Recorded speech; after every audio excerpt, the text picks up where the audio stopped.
हर खबर पर होगी आपकी पकड़। डाउनलोड कीजिए ABP live app. ABP news में आपका स्वागत है। इस वक्त बिहार विधानसभा के तीसरे चरण के चुनाव के लिए आज मतदान शुरू होने वाला है। 7 बज गए हैं और हमारी सहयोगी ग्राउंड जीरो से प्रतिमा मिश्रा भी जुड़ रही हैं, जो आप पिछले कुछ दिनों से स्टूडियो में मिस कर रहे थे। जी प्रतिमा, आप ओवर टू यू।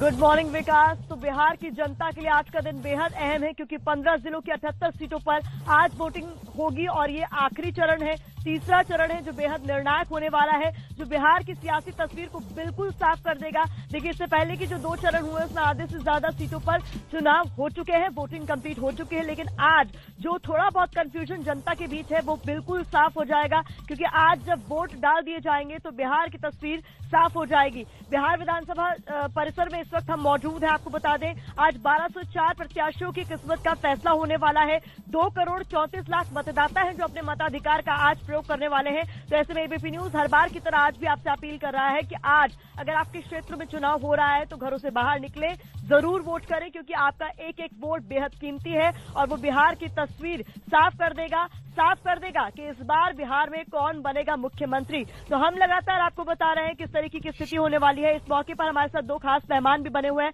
उनका इंट्रोडक्शन भी आपको करवा देती हूँ। मणिकांत ठाकुर वरिष्ठ पत्रकार हमारे साथ जुड़े हुए हैं, कन्हैया बेलारी जी वरिष्ठ पत्रकार हमारे साथ जुड़े हुए हैं। इनसे भी लगातार हम बातचीत करेंगे, जानेंगे बिहार की तस्वीर क्या होने वाली है, आज क्या कुछ होने वाला है। हमारे साथ हमारे सहयोगी प्रशांत भी जुड़ गए हैं। प्रशांत से बात कर लेते हैं। प्रशांत, ग्राउंड जीरो पर इस वक्त आप कहाँ मौजूद हैं और क्या तस्वीर? जी देखिए प्रतिमा, मैं इस वक्त पूर्वी चंपारण का जो जिला मुख्यालय है मोतिहारी पे मौजूद हूँ और यहाँ मैं एक आदर्श मतदान केंद्र है मध्य विद्यालय लोठाहा और बहुत खूबसूरत तरीके से इसे सजाया गया। अभी भी तैयारी चल रही है और मैं आपको इस मतदान केंद्र के अंदर ले चलता हूँ कि यहाँ पर क्या क्या तैयारी की गई है। आप जैसे ही इसमें घुसेंगे प्रतिमा, आपको सुंदर बैलून दिखेंगे, ग्रीन जोन बनाए गए हैं और बच्चे अगर यहाँ आते हैं किसी मतदाता के साथ तो उनके लिए हाथी और ऊंट का जो एक बैलून है उसे उस रूप में बनाया गया है। जंगल सफारी का नाम दिया गया है, मतलब कोई मतदाता यहाँ पर आता है और उसके साथ कोई बच्चा हो तो वो एंगेज हो पाए और वो अपना समय व्यतीत कर पाए, उसके लिए जगह व्यवस्था की गई। अगर आप अंदर आएंगे तो और भी चीजों के इंतजाम यहाँ पर किया गया है। ये आप जो देख रही हैं, ये कोई मतदाता जब मतदान करने जाएगा तो उसे ऐसी तस्वीर दिखेगी। फूलों से सजाया गया है, बैलून से सजाया गया है। अगर किसी मरीज को कोई दिक्कत होती है तो व्हील चेयर का भी इंतजाम किया गया है। और अंदर अब आएंगे, अगर कोई मतदाता जब वोट दे के आएगा थोड़ा आराम करना चाहे तो चिकित्सा केंद्र, हेल्प डेस्क, बच्चों के खेलने की जगह बनाई गई है। और मैं एक चीज आपको दिखाना चाहूंगा प्रतिमा कि ये एक सेल्फी केंद्र बनाया गया है। I am a proud voter, मैं उस जगह पे खड़ा हूँ। आप देख सकते हैं कोई मतदाता अगर वोट देकर आएगा यहाँ पर खड़ा होकर एक तस्वीर ले सकता है, सेल्फी ले सकता है और उसमें मुझे लगता है लिखा हुआ है मैं प्राउड वोटर। तो चुनाव आयोग की तरफ से तैयारियां काफी की गई हैं। लोग आए, लोग मतदान करें और लोगों को जागरूक किया जाए, लोगों को प्रोत्साहित किया जाए कि वो ज्यादा से ज्यादा बड़ी संख्या में आए और मतदान कर सके, ताकि लोकतंत्र में जो मतदान का अधिकार है, जो मताधिकार है, उसका प्रयोग ज्यादा से ज्यादा लोग कर सके और उन्हें ऐसा करने के लिए प्रोत्साहित करने के लिए यहाँ पर कई इंतजाम किए गए हैं। आप देख सकती हैं। जहाँ तक राजनीति की बात है प्रतिमा, मैंने पूर्वी चंपारण एक ऐसा जिला है जहाँ बीजेपी ने पिछली बार तमाम खराब प्रदर्शन के बावजूद पूर्वी चंपारण जिले की सीटों पर बहुत अच्छा प्रदर्शन किया था और यहाँ पर 7 सीटें, 12 में से 7 सीटें बीजेपी के खाते में गई थी। लिहाजा बीजेपी को इस बार भी यहाँ से काफी उम्मीदें हैं। बहुत बहुत शुक्रिया प्रशांत, आपने बहुत ही शानदार रिपोर्ट सुबह सुबह हमारे दर्शकों को दिखाई। इससे खूबसूरत तस्वीर क्या होगी देखिए, मतदाताओं को लुभाने के लिए कि वो आए वोटिंग सेंटर्स पर, किस खूबसूरती के साथ वोटिंग सेंटर्स को तैयार किया गया। पोलिंग स्टेशन की तस्वीर जो प्रशांत दिखा रहे थे, मुझे लगता है इससे खूबसूरत पोलिंग स्टेशन मैंने खुद भी नहीं देखा है। बहुत तमाम इलाकों में हम भी घूमे हैं, तो अलग अलग जगहों की तस्वीर हम आपको दिखा रहे हैं। अलग अलग विधानसभा क्षेत्र में हमारे सहयोगी मौजूद है। जैनेन्द्र मुजफ्फरपुर से हमारे साथ मौजूद है, उनका भी रुख कर लेते हैं। जैनेन्द्र, क्या स्थिति, वोटिंग क्या शुरू हो चुकी है? बिल्कुल प्रतिमा, वोटिंग शुरू हो चुकी है। हालांकि बिल्कुल शुरुआती वक्त है, इक्का दुक्का वोटर ही अभी मतदान केंद्र तक पहुंचे हैं। मैं मुजफ्फरपुर शहर का एक मतदान केंद्र है, डीएन हाई स्कूल, काफी जाना माना है इस इलाके में, वहां पर मौजूद हूं और आपको तस्वीरें दिखाता हूं। सुरक्षाकर्मी सुरक्षा के लिए तैनात है। हालांकि इस बार सुरक्षा जो है वो असामाजिक तत्वों से कम और कोरोना से सुरक्षा का खतरा ज्यादा है, इसके मद्देनजर साफ सफाई भी यहां पर नजर आ रही है। और हम देख रहे हैं, चाहे वो सैनिटाइजर हो या फिर ग्लव्स हो, जो मतदान कर्मी हैं वो पूरी तैयारी के साथ यहां पर इंतजार कर रहे हैं, बैठे हुए हैं। मैं आपको कैमरा पर्सन अजय तिवारी जी से कहूंगा दिखाएं कि किस तरीके से एक बुजुर्ग अधिकारी हैं, उन्होंने फेस शील्ड भी लगाया हुआ है। तो कुछ इस तरीके की तस्वीरें हैं कोरोना महामारी के बीच हो रहे चुनाव के। और आप वोटर हैं, आपने पहला मतदान किया है? नहीं, आपने वोट डाल लिया है। आइए आगे आइए। तो मतदान केंद्र तक पहले पहुंचने वाले वोटरों में से ये एक है। किस मुद्दे पर आपने वोट किया? मैंने वोट किया है युवाओं के सरकारी नौकरी के लिए। आगे जो भी शहर में परेशानी आ रही है उस सभी परेशानियों को दूर करने के हेतु। ठीक है, जरा सबसे पहले तो वो निशान दिखाइए, वो गर्व का निशान। तो ये देखिए, मतदान की प्रक्रिया शुरू हो चुकी है, वोटर पहुंचने लगे हैं मतदान केंद्रों तक। और ये तस्वीर मतदान करने के बाद, ये नीली स्याही लगी हुई तस्वीर, आपने भी मतदान किया? आगे आइए, आगे आइए, आगे आइए। बड़े जागरूक नागरिक हैं आप, सुबह सुबह सबसे पहले मतदान करने पहुंचे जी। क्या अपील करना चाहेंगे बाकी लोगों से? बाकी लोग भी अपने घर से निकले और मतदान का प्रयोग करें, क्योंकि ये हमारा अधिकार है, इसे देना हमारा फर्ज है। और जो तैयारियां हैं, आपको कोई कमी तो नजर नहीं आई? सब कुछ दुरुस्त है, क्योंकि कोरोना के बीच में ये चुनाव हो रहा है। सब दुरुस्त है एकदम, दुरुस्त तैयारियां जी। ठीक है, और आपने किस मुद्दे पर मतदान किया? मुद्दा क्या होता है, अपना मतदान करने का एक था तो दे दिए। अच्छा, चलिए ठीक है, बोले। तो ये दो वो लोग जो सुबह सुबह मतदान केंद्र पहुंचे हैं मतदान करने के लिए, लोगों से भी कह रहे हैं कि आप अपने अधिकार का आज इस्तेमाल करिए, क्योंकि आज आपका दिन है। आप तय करेंगे कि मुजफ्फरपुर की किस्मत 5 सालों के लिए कैसी होगी, बिहार की किस्मत कैसी होगी। तो मतदान केंद्रों पर मतदान की प्रक्रिया शुरू हो चुकी है। प्रतिमा, अच्छी बात यह है कि बंदोबस्त जो है वो पुख्ता नजर आ रहा है। देखते हैं दिन चढ़ता है तो किस तरीके से पूरे दिन का सूरत हाल रहता है। पल पल की खबर मुजफ्फरपुर से मैं आपको देता रहूंगा। जी बिल्कुल जयेंद्र, आप नजर बनाए रखें। एक मतदाता जिनसे आप बात कर रहे थे ना, बहुत मुस्कुराहट के साथ उन्होंने कहा मुद्दे क्या होते हैं। जनता बहुत बखूबी जानती है कि मुद्दे क्या हैं और किन मुद्दों पर वो वोट देने वाले हैं। ये तस्वीर जो है वो 10 तारीख को जब नतीजा आएंगे तो साफ हो ही जाएगी। हमारे साथ 2 खास मेहमान भी इस मौके पर बने हुए हैं। वरिष्ठ पत्रकार मणिकांत ठाकुर जी भी हमारे साथ हैं और कन्हैया बेलारी जी भी हमारे साथ हैं। मणिकांत जी, इस बार के चुनाव में क्या लग रहा है, क्योंकि आज आखिरी चरण है, भारी तादाद में लोग वोट कर रही है, हम अपील तो कर रहे हैं, लेकिन आज स्थिति साफ हो जाएगी। आपको क्या लगता है, क्या तस्वीर निकलकर सामने आएगी? तस्वीर तो निश्चित रूप से आज साफ हो जाएगी। और खास तौर पे ये जो आखिरी दौर का मतदान है, इसमें लोगों की नजर उस इलाके पर है जहां से ही जीत या हार की तस्वीर बन सकती है।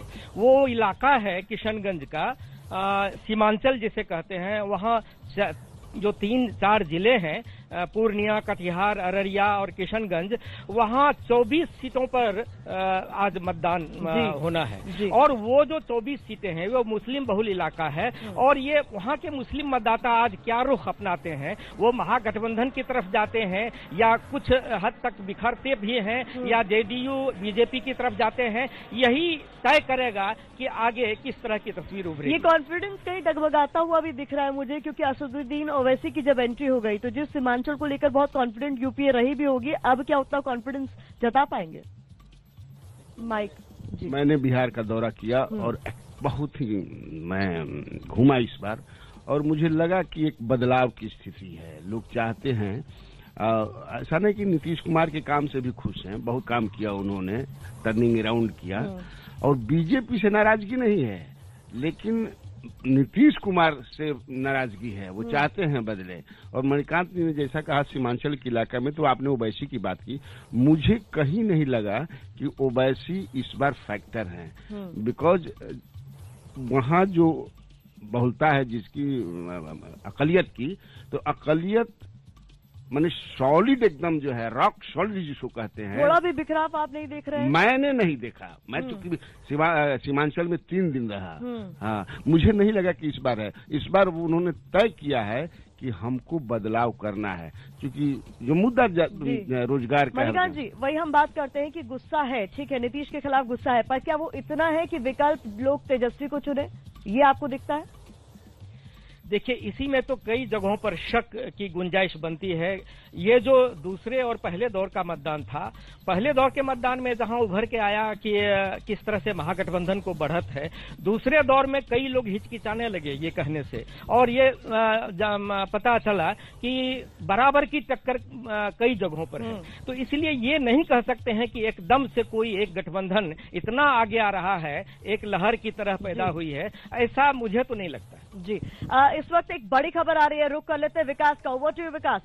जी हाँ, बिल्कुल प्रतिमा, इस वक्त बड़ी खबर आ रही है। प्रधानमंत्री नरेंद्र मोदी ने ट्वीट करके बिहार के मतदाताओं से अपील की है ज्यादा से ज्यादा संख्या में मतदान करने की। प्रधानमंत्री ने बिहार विधानसभा चुनाव के तीसरे चरण के लिए लोकतंत्र के पर्व में भाग लें ट्वीट किया है। पीएम मोदी की इस ट्वीट क्या किया वो हम आपको बता रहे हैं। मास्क लगाएं, सोशल डिस्टेंसिंग का ध्यान रखें। जी हाँ, प्रधानमंत्री का ट्वीट फौरन तीसरे चरण के चुनाव से पहले पीएम मोदी की बिहार की मतदाताओं से अपील की है, लोकतंत्र के पर्व में भाग लें। पीएम ने लिखा नया रिकॉर्ड बनाए। साथ ही पीएम मोदी की बिहार की मतदाताओं से यह भी अपील कि सोशल डिस्टेंसिंग का पालन कीजिए जब आप मतदान केंद्र पर जाएं, साथ ही मास्क का भी इस्तेमाल कीजिए। देखिए, पिछले 3 चरणों के चुनाव में हर चरण में प्रधानमंत्री ने ट्वीट करके मतदाताओं से अपील की, लेकिन इस बार का जो ट्वीट है उसमें उन्होंने लिखा है कि नए रिकॉर्ड बनाए चुनाव के दौरान मतदान का। सोशल डिस्टेंसिंग का हर बार उन्होंने अपील की, मतदान की हर बार अपील की, लेकिन इस बार उन्होंने कहा है कि मतदान के नए रिकॉर्ड बनाए। प्रधानमंत्री ने ट्वीट करके बिहार के मतदाताओं से वोट देने की अपील की है। सीधे प्रतिमा का रुख कर लेते हैं पटना विधानसभा के सामने, उनके साथ कुछ मेहमान भी हैं। प्रतिमा जी विकास, बहुत बहुत शुक्रिया आपका। हमारे साथ 2 खास मेहमान लगातार बने हुए। कन्हैया जी, ट्वीट आया प्रधानमंत्री मोदी का, लेकिन इससे ज्यादा दिलचस्प ट्वीट वो था जिसमें उन्होंने 4 पन्नों का एक लेटर ट्वीट किया, बिहार वासियों से अपील की कि मुझे नीतीश की जरूरत है। कैसे देखते हैं उसको? नहीं, वो तो बड़ा, उसको भी मैं उसी तरह देखता हूं कि उन्हें भी लगता है कि जमीन पर कुछ है, हो रहा है, और इसीलिए उन्होंने कहा कि नीतीश जरूरत है बिहार के लिए।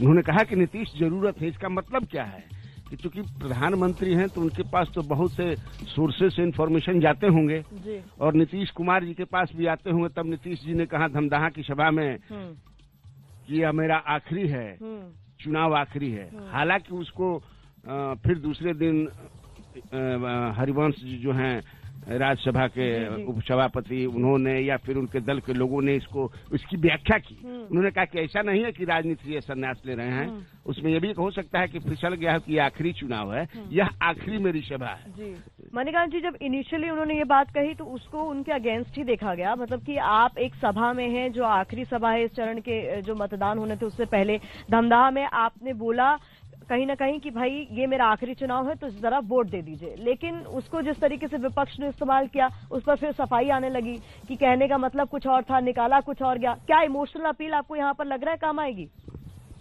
देखिए, इमोशनल अपील काम आए या न आए यह अलग बात है, लेकिन अब जो अगर इसको नकारेंगे, जिस तरह की बात उन्होंने कही और जिस अंदाज में कही, वो जो उनका बॉडी लैंग्वेज था जब उन्होंने ये कहा कि ये मेरा आखिरी अंतिम चुनाव है और अंत भला तो सब भला, ये सब जानते हैं कि उनके वो क्या सोच रहे होंगे। ये जो पूरे 3 दौर में जो होना है उसका आभास उनको हो चुका था, और ये इसलिए उन्होंने कहा कि सहानुभूति कुछ पैदा हो, उससे समर्थन कुछ मिल जाए, मकसद ये था। लेकिन अब अगर जब बात ये सामने आने लगी कि इससे तो नुकसान भी हो सकता है, तब बात बदलने की कोशिश में जुट गए जेडीयू के लोग। लेकिन ये बात बदलेगी नहीं, जो संदेश जाना था लोगों के बीच में वो गया, और ये बात बदलना जो है एक तरह से लगता है कि ये ऐसा तर्क है जिसको लोग मानेंगे नहीं। जी, जब बात होती है, क्योंकि आज आखिरी चरण का मतदान है, जिस तरीके की स्थिति अब तक बनी हुई है, किसी से बात कीजिए उनको लगता है क्लोज फाइट है, कोई भी क्लियर कट तस्वीर होते हुए नहीं देख रहा है। उसका रीजन कहीं ना कहीं आप मानते हैं जो अलग अलग दल अचानक अलग हो गए, पहले जो साथ थे वो अलग हो गए, उन्होंने कहा हम भी चुनाव लड़ रहे हैं, फिर बागियों को भी टिकट देना, और चिराग पासवान कितना बड़ा फैक्टर है इस चुनाव में आपको नजर आ रहा है? बहुत बड़ा फैक्टर हैं। नीतीश कुमार को सबसे ज्यादा कोई क्षति पहुंचा रहा है तो वह चिराग पासवान ही है। देखिए है क्या, और भी कई कारण हैं। जैसे एक कारण यह है कि भाजपा और जनता दल यू के जो वर्कर्स हैं, जो ग्राउंड पर काम करते हैं, उनमें कोई तालमेल नहीं है, बिल्कुल तालमेल नहीं है। जनता दल यू वाले जो हैं वो भाजपा को बहुत ही कम वोट दे रहे हैं एंड वाइस वर्सा, इधर भी वही है। आप देखेंगे, आपको पता भी होगा कि कई सभाओं में जेपी नड्डा जी एक मीटिंग कर रहे थे आपको होटल में सिवान में, तो वहां पर तो जो एमएलए सीटिंग उन लोगों ने ये शिकायत की कि हमारी मदद नहीं कर रहे हैं। तो चिराग पासवान बहुत बड़ा फैक्टर है, और चिराग पासवान के साथ 4-5% वोट भी है, तो वो तो मैटर करेगा ही। बिल्कुल, तो कि चिराग पासवान को बड़ा फैक्टर मान रहे हैं कन्हैया बेलारी जी। इस बीच आपको बता दें कि आज 15 जिलों की 78 सीटों पर वोट डालने जा रहे हैं। सुबह 7 बजे से वोटिंग का सिलसिला भी जारी है और एबीपी न्यूज पर चुनाव की सबसे विश्वसनीय कवरेज भी जारी है। एक छोटा सा ब्रेक। तो बिहार विधानसभा चुनाव पर एबीपी न्यूज की सबसे बड़ी कवरेज, सबसे विश्वसनीय कवरेज लगातार जारी है। इस बीच एक बड़ी खबर आ रही है।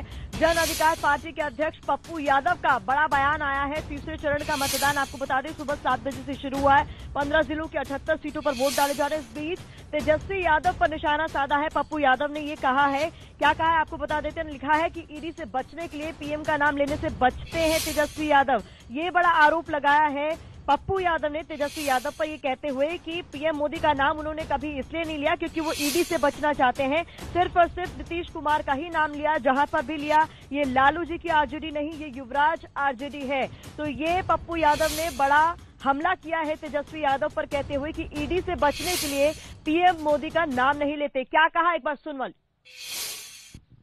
जब बिहार भूख में नंबर 1, गरीबी में नंबर 1, बाढ़ और मौत में नंबर 1, प्रवासी मजदूर में नंबर 1, इकोनॉमी है ही नहीं,